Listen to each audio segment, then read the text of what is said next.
Back to East Africa now, where at least 6.4 million registered voters in Kenya have turned up to vote so far in the general elections. And before more, we'll be crossing to our SABC News East Africa correspondent, Sarah Kimani. Sarah, good afternoon once again. Take us through what distinguishing factors are there between the two prominent leaders and what they stand for in these elections.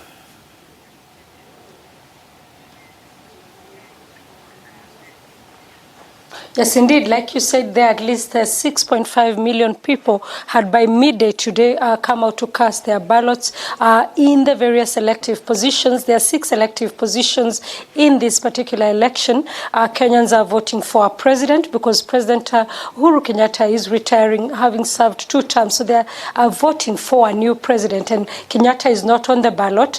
So they are voting between 4 presidential candidates: former Prime Minister Raila Odinga, the current Deputy President William Ruto, 2 lawyers, Professor George Wajakoya and Waihiga Mwaure. Now, the front runners, like you said, former Prime Minister Raila Odinga and Deputy President William Ruto.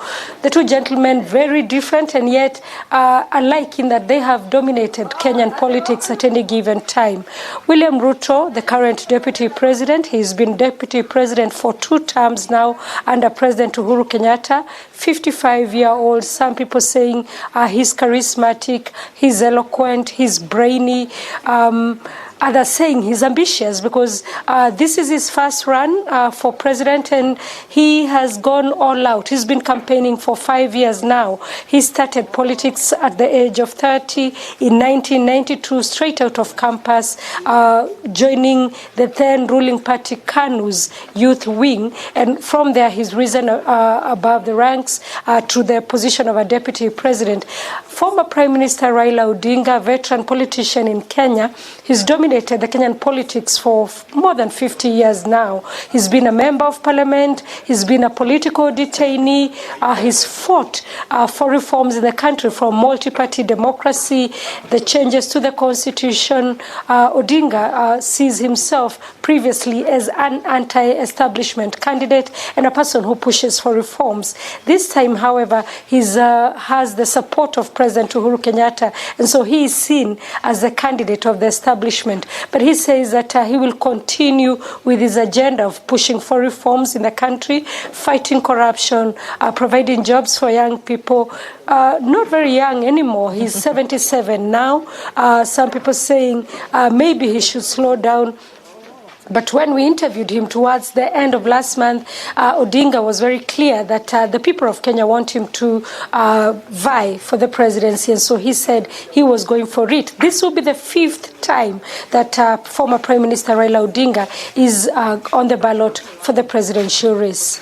Sarah, it sounds like Mr. Odinga is quite relentless and actually wants to become the president of Kenya. But when you weigh the ages of the 2 gentlemen, do you think that this will play a much bigger role in the decision of Kenyans when they look at the age of the 2 gentlemen? 70 years, more than 70 and around 50. There is a lot of calls for younger leaders in Africa in general. What is the word among Kenyans?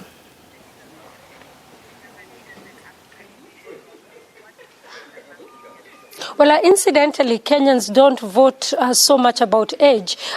Previous elections, Kenyans have voted along tribal lines. They have voted along political lines, so to speak. But even the political lines, they are around ethnic formations. This time, however, the deputy president has been able to bring in some new conversations. He's talked about what he calls the hustlers versus the dynasties. Now, he is labeling former Prime Minister Raila Odinga as a dynasty because Odinga's father was a one-time vice president, while he says he's a son of a nobody. He says his parents are peasant farmers, and he wouldn't imagine that in a continent where politics is political leadership is handed down from one prominent family to another, that you'd actually reach there. So he's saying that he stands for the people who are nobodies. He's calling them the hustlers.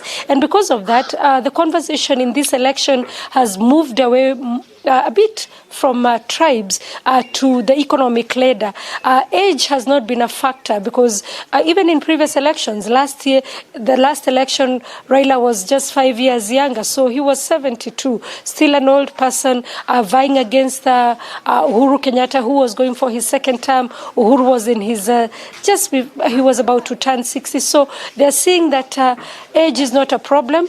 They recognize the sacrifices that Odinga has made for the country, but they're also saying that Ruto too brings in some fresh blood and some fresh ideas, especially when he reaches out to the lower cadre of society, the lower middle class. When he talks about the people who ride motorbikes in the country, we call them border riders. When he talks about the women who sell groceries, they're called here mama mboga. So those are the kind of people that he wants to identify with. And in a country where people are faced with high cost of living, high inflation, joblessness, his message seems to appeal to a lot of Kenyans. So it is still a very tight race. We do not know yet whether the opinion polls that have put Raila Odinga ahead of Ruto will materialize. So we await to see what will actually come out of this race. Very tightly contested race, this one. Sarah Kimani, my colleague in East Africa in Kenya, tracking those elections in Kenya. She will be giving us constant updates throughout the day. And thank you so much.